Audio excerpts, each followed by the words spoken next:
Tantor Audio, a division of Recorded Books, presents Beekeeping for Dummies, 4th edition, by Howland Blackiston, narrated by Jonathan Yen. Foreword. In his foreword to the 3rd edition of Beekeeping for Dummies, Connecticut author and beekeeper Ed Weiss wrote, "This book is written for all those folks who have happily decided to have our wonderful friend, the honeybees, as their own." Ed concludes that Beekeeping for Dummies answers beekeepers' perpetual "how do I do it?" question. That continues to hold true for the updated and expanded 4th edition. The learning curve to successfully starting and continuing to maintain beehives can be steep. Beekeeping for Dummies flattens the curve in covering all aspects of keeping bees. Anyone interested in learning about the basics of beekeeping, from figuring out what equipment is required, to what to do after the bees are installed, to harvesting honey, to helping colonies with disease and pest control, will find it all here. This book is ideal for everyone, from those with a blossoming interest in bees to those who have already started. It eliminates the uncertainties, our dumbness, of bees and beekeeping. Dummies author Howland Blackiston is no stranger to honeybees. He has been managing bees, starting with an observation hive, for more than 30 years. He speaks authoritatively of his first-hand experiences. He offers his recommendations gently and honestly, based on his successes. And he encourages new beekeepers to experiment with their own techniques when traditional solutions don't work as expected. Howland is an accomplished honey wine, mead connoisseur, makes beautiful beeswax candles, and has sampled honeys from around the world. He is a conscientious bee mentor for newbies. As you listen, you'll find him to be a patient and thorough teacher of beekeeping. The 4th edition of Beekeeping for Dummies has been expanded in response to reader demand to include information on top bar hives. It still includes those items listeners have come to expect from earlier editions. Icons highlight the text with tips, reminders, and warnings, as well as call attention to specialty concerns that urban beekeepers face. And all beekeepers would do well to pay attention to Howland's explanations of how to be all-natural, pointed out by another icon. Brand new in this 4th edition is information on top bar hives. In addition, there are directions to find online videos. In other words, to see as well as hear about techniques as you set up a new hive or prepare to harvest honey and carry out the honey extracting process. You can also find a Dummies cheat sheet online to keep up with your seasonality practices. The book promises and delivers step-by-step, easy-to-understand instructions to becoming organized and beginning a bee colony. Seasonal chapters explain what to do and when to do it. This is a great book to start beekeeping. However, listeners will find much more as they refer back to the information or consult the additional information found online. I wholeheartedly recommend that this book be part of your beekeeping bookshelf. I expect it will become a regular book you listen to. Dewey M. Karen, Emeritus Professor, University of Delaware, retired after 40 years of bee extension, research, and university teaching, still interacting with bee associations, bee short courses, and outreach. Introduction. Keeping honeybees is a unique and immensely rewarding hobby. If you have an interest in nature, you'll deeply appreciate the wonderful world that beekeeping opens up to you. If you're a gardener, you'll treasure the extra bounty that pollinating bees bring to your fruits, flowers, and vegetables. If you're a foodie, you will celebrate your own honey harvest. In short, you'll be captivated by these remarkable little creatures in the same way others have been captivated for thousands of years. Becoming a beekeeper is easy and safe. It's a great hobby for the entire family. All you need is a little bit of guidance to get started, and that's exactly what this book is for. I provide you with a step-by-step approach for successful backyard beekeeping. Follow it closely, and you can have a lifetime of enjoyment with your bees. About this book. This book is a reference, not a lecture. You certainly don't have to listen to it from beginning to end, unless you want to. I organized the chapters in a logical fashion with sensitivity to the beekeeper's calendar of events. I include lots of great practical advice and suggestions. Because Langstroth hives are far and away the most widely used type of hive in the world, most of the content is written with the assumption that you will start your adventure using a Langstroth hive. But since top bar hives, and Kenyan top bar hives in particular, have become increasingly popular, this 4th edition includes information of particular interest to you top bar beekeepers. I guarantee you will discover all sorts of new information and helpful tips. Just take a look at the sorts of things I've included. This book lets you explore the many benefits of beekeeping and helps you decide whether beekeeping is the right hobby for you. Gives you some insight into a day in the life of the honeybee. You find out about the queen, the workers, and the drones, and the roles each plays in the colony. It explains basic bee anatomy and introduces you to other stinging insects. Deals with any apprehensions you may have about beekeeping. Stings, neighbors' funny looks, local restrictions, environmental consideration, costs, and time and commitment.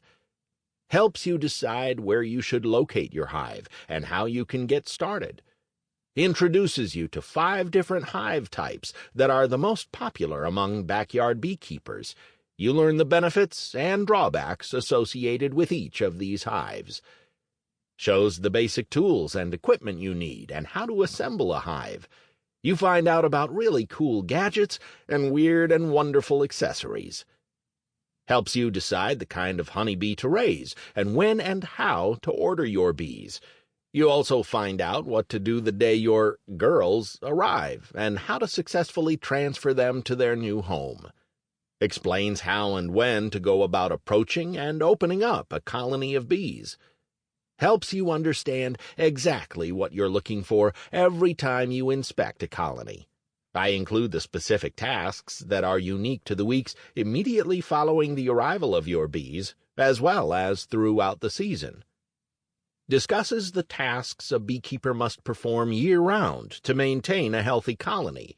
Use it as a checklist of seasonal activities that you can refer back to year after year. There's a neat beekeeper's calendar that's keyed to different climates.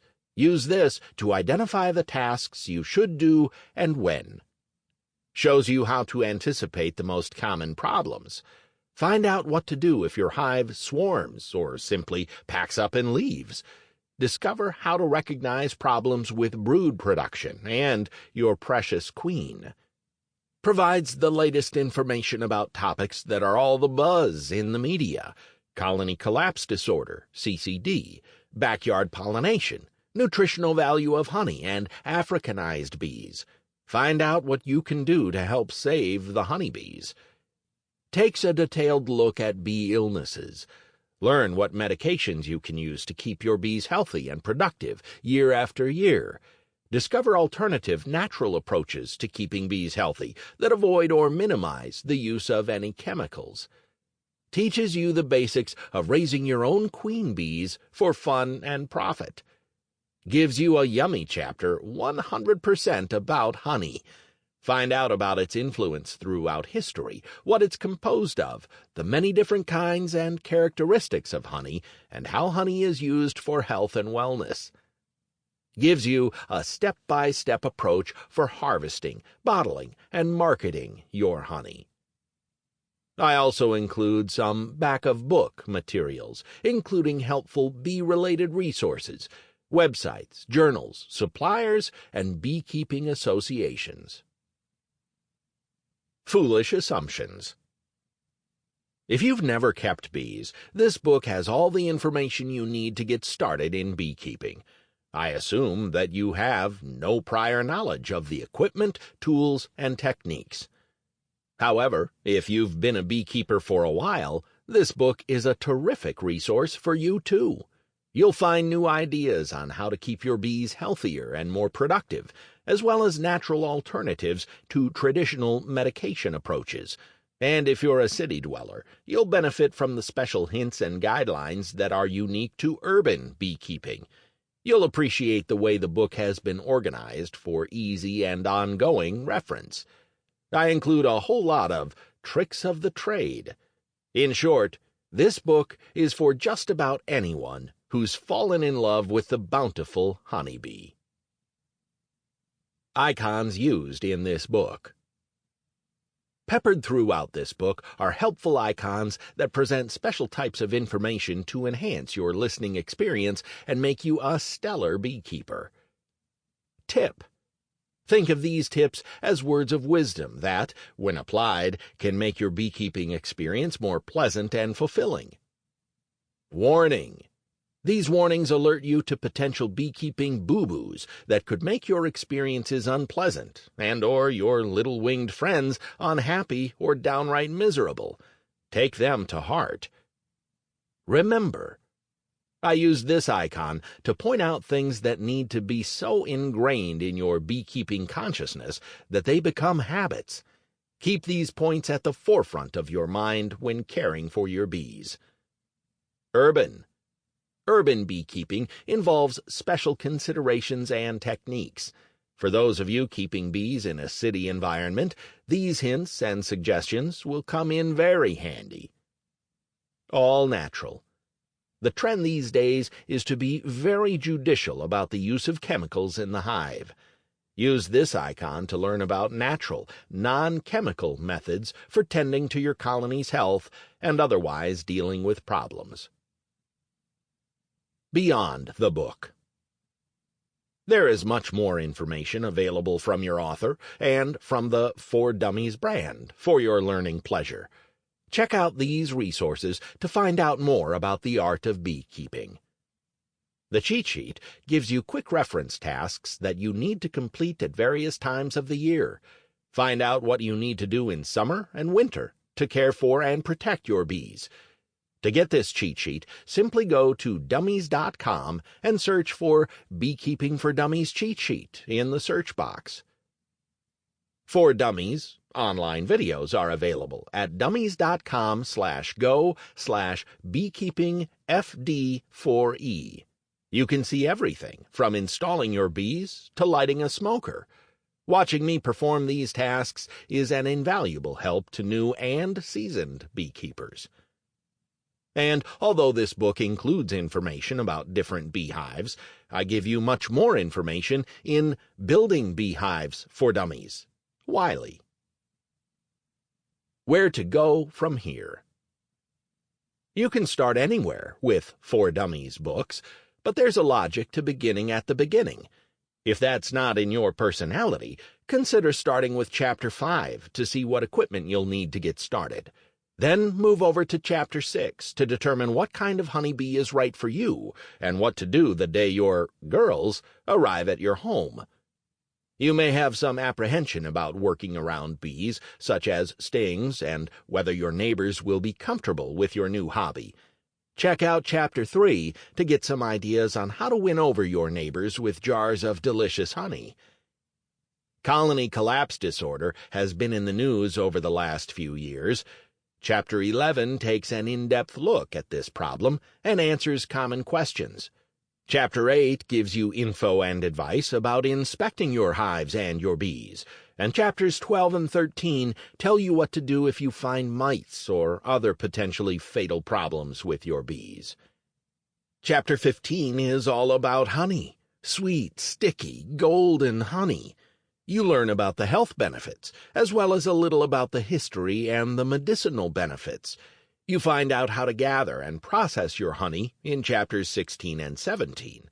And after all the work is done and you have pounds of the sweet stuff, chapters 18 and 20 give you directions for everything from brewing your own mead, honey wine, to making your own lip balm, along with lots of yummy honey-inspired recipes. My advice is to not hurry through this book. There's a lot of information here, and all of it will help you be a better beekeeper.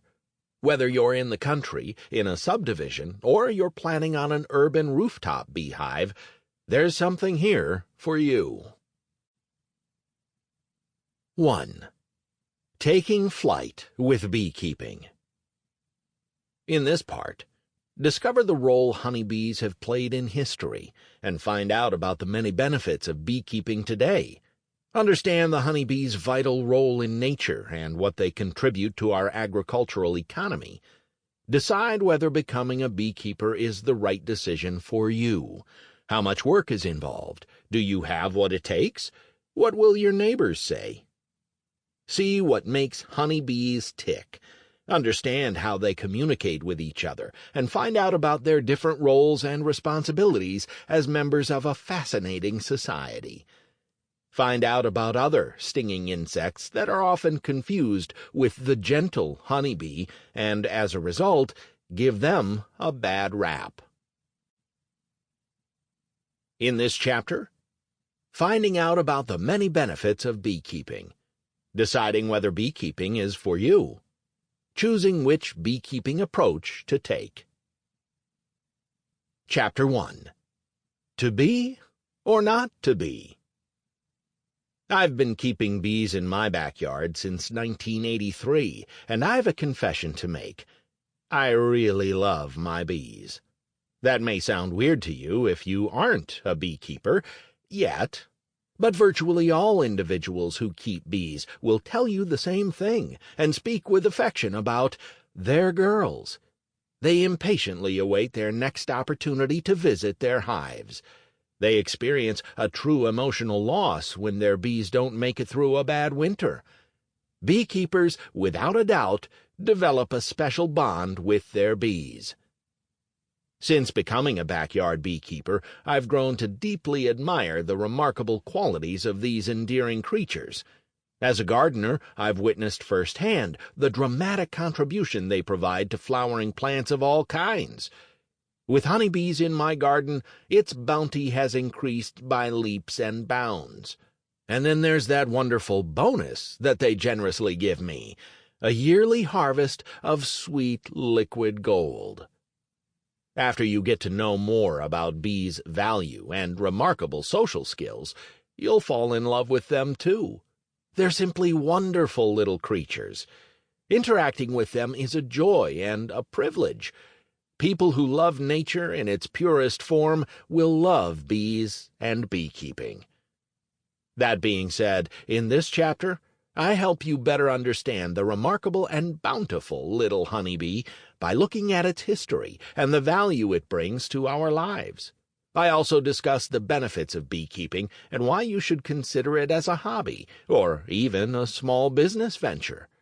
This chapter outlines the benefits of keeping bees, offers an overview of what is required to keep bees, and explains the various approaches you can take to keep your bees healthy. The prehistoric bee. Bees have been around for a long, long time, gathering nectar and pollinating flowers. They haven't changed much since the time of the dinosaurs. One bee was caught in a flow of pine sap 30 million to 40 million years ago and is forever preserved in amber. Discovering the benefits of beekeeping. Why has mankind been so interested in beekeeping over the centuries? I'm sure that the first motivator was honey. After all, for many years, and long before cane sugar, honey was the primary sweetener in use. I'm also sure that honey remains the principal draw for many backyard beekeepers. Chapters 15 through 17 explain about all the different kinds of honey, its culinary attraction, and how to produce, harvest, and market your honey. But the sweet reward is by no means the only reason folks are attracted to beekeeping. Since the 18th century, agriculture has recognized the value of pollination by bees. Without the bees' help, many commercial crops would suffer serious consequences. More on that later.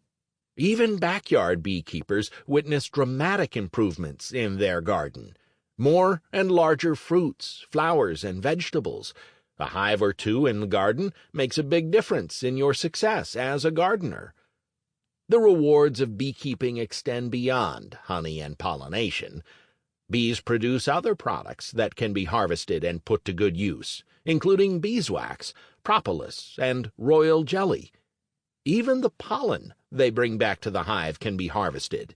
It's rich in protein and makes a healthy food supplement in our own diets.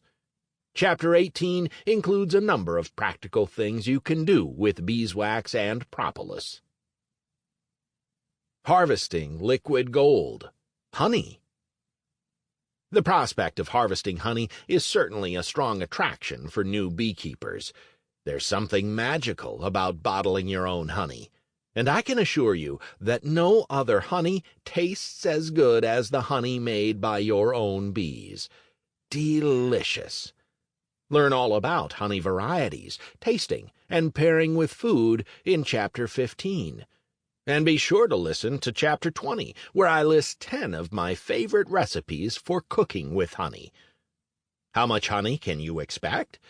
The answer to that question varies depending on the weather, rainfall, and location and strength of your colony.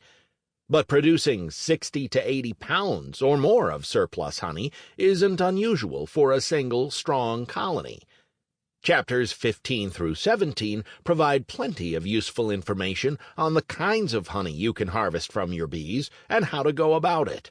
Also included are some suggestions on how you can go about selling your honey, how this hobby can boast a profitable return on investment. Bees as pollinators, their vital role to our food supply. Any gardener recognizes the value of pollinating insects. Various insects perform an essential service in the production of seed and fruit.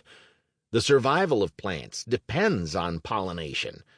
You may not have thought much about the role honeybees play in our everyday food supply.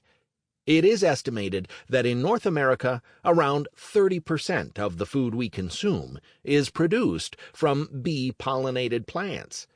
Bees also pollinate crops, such as clover and alfalfa that cattle feed on, making bees important to our production and consumption of meat and dairy.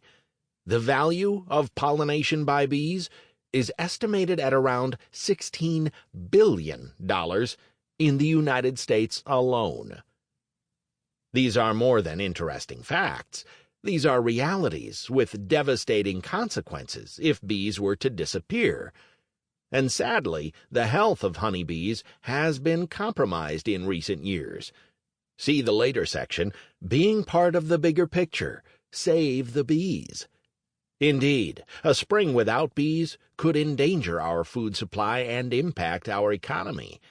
It's a story that has become headline news in the media. Honeybee, one word, or honey-bee, two words. This is a tomato-tomato issue. The British adhere to their use of the one word, honeybee. The Entomological Society of America, however, prefers to use two words, honey-bee. So that's the version I use in this book. Here's the Society's rationale. The honeybee is a true bee, like a housefly is a true fly, and thus should be two words. A dragonfly, on the other hand, is not a fly. Hence, it is one word. Tip: spell it both ways when web surfing. That way, you'll cover all the bases and hit all the sites. I've witnessed the miracle in my own garden. More and larger flowers, fruits, and vegetables, all the result of more efficient pollination by bees.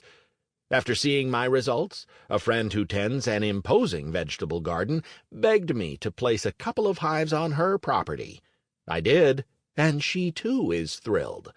She rewards me with a never-ending bounty of fruits and vegetables, and I pay for my land rent by providing her with 20 pounds of honey every year.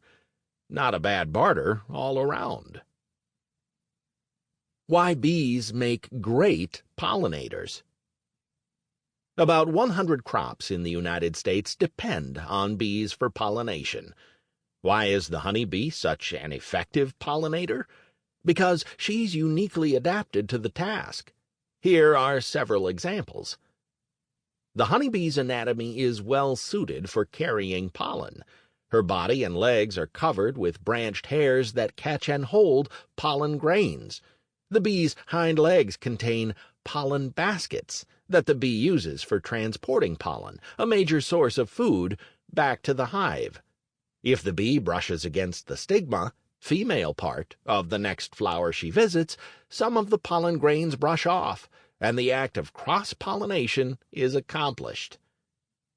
Most other insects lie dormant all winter, and in spring emerge only in small numbers, until increasing generations have rebuilt the population of the species. Not the honeybee. Its hive is perennial. The honeybee overwinters with large numbers of bees feeding on stored honey and pollen. Early in the spring, the queen begins laying eggs, and the already large population explodes. When flowers begin to bloom, each hive has tens of thousands of bees to carry out pollination activities. By midsummer, an individual hive contains upward of 60,000 bees. The honeybee has a unique habit that's of great value as a pollinator. It tends to forage on blooms of the same kind, as long as they're flowering. In other words, rather than traveling from one flower type to another, honeybees are flower constant. This focus makes for particularly effective pollination.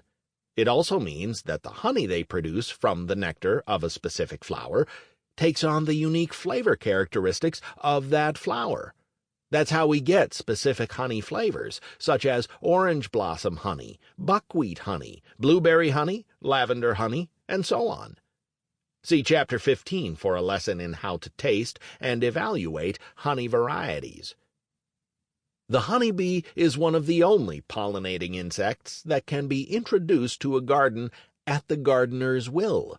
You can garden on a hit-or-miss basis and hope that enough wild bees are out there to achieve adequate pollination, or you can take positive steps and nestle a colony of honeybees in a corner of your garden. Some commercial beekeepers make their living by renting colonies of honeybees to farmers who depend on bee pollination to raise more bountiful harvests. Known as migratory beekeepers, they haul hundreds of hives across the country, following the various agricultural blooms, to California for almond pollination in February, to the apple orchards in Washington in April, to Maine in May for blueberry pollination, and so on. Being part of the bigger picture. Save the bees. The facts that keeping a hive in the backyard dramatically improves pollination and rewards you with a delicious honey harvest are by themselves good enough reasons to keep bees. But today, the value of keeping bees goes beyond the obvious. In many areas, millions of colonies of wild or feral honeybees have been wiped out by urbanization, pesticides, parasitic mites, and a recent phenomenon called colony collapse disorder, otherwise known as CCD. See Chapter 11 for more information. Collectively, these challenges are devastating the honeybee population. Many gardeners have asked me why they now see fewer and fewer honeybees in their gardens. It's because of the dramatic decrease in our honeybee population. Backyard beekeeping has become vital in our efforts to reestablish new colonies of honeybees and offset the natural decrease in pollination by wild honeybees. I know of many folks who have started beekeeping just to help rebuild the honeybee population. Getting an education and passing it on.